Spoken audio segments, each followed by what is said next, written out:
Redemption. For me, I don't like to leave that unfinished, I guess.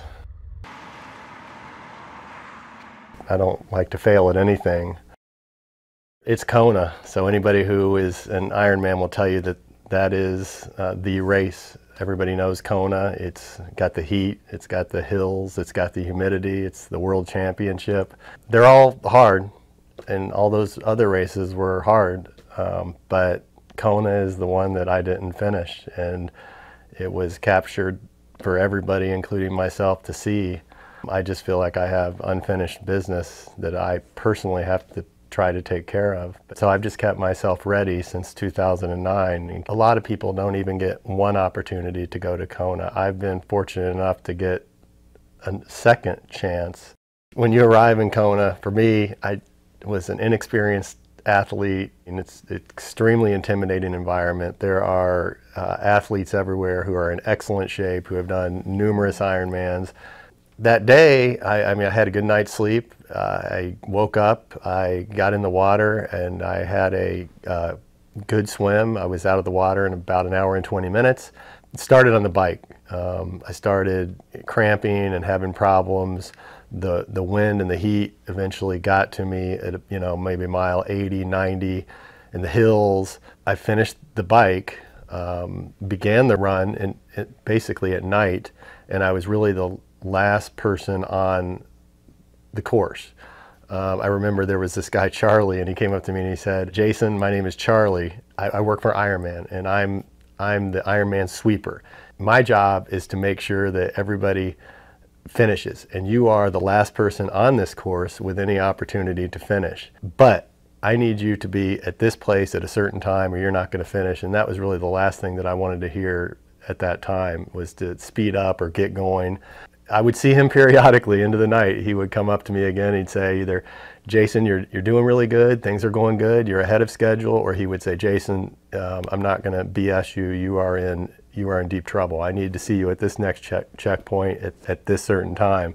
So I continued. I was struggling at that point in time. I continued mile 16, 17. I went into this place called the Energy Lab, where it's just real dark and humid and lots of hills. My body was starting to break down. I wasn't able to get my calories in and process my calories. And then at about mile 19, 20, my core started to give out, and you could see in the video that I started to run basically bent over at the back.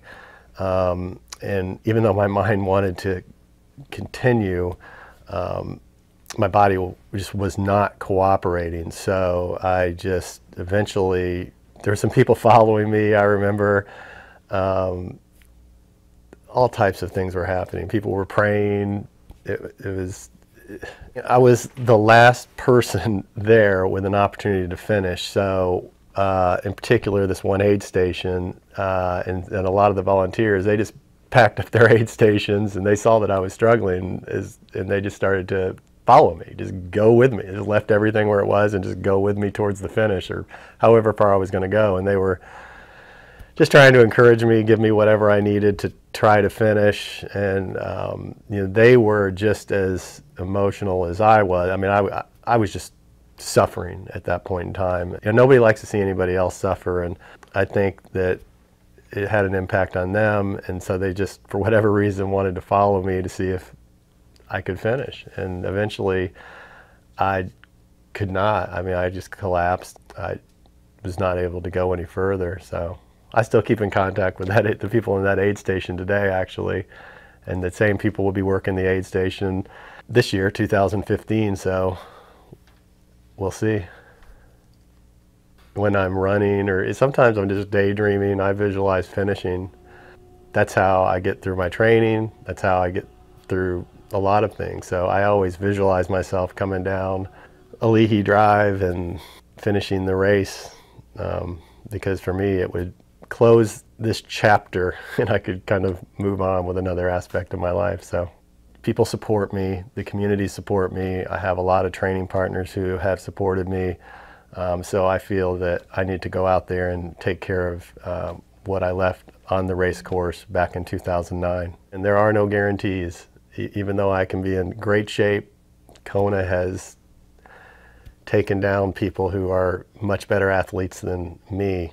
If something did happen, yeah, I'd be disappointed. There would be a void left in my life, and I may not ever get an opportunity, so that void would be there forever, and I would just have to deal with it. And it's been there for 6 years, so I'm proud that I went through it, and I'm proud of the journey that I had at the time. I don't like that chapter of my life left open. I feel the need to just finish. Redemption is a very good word.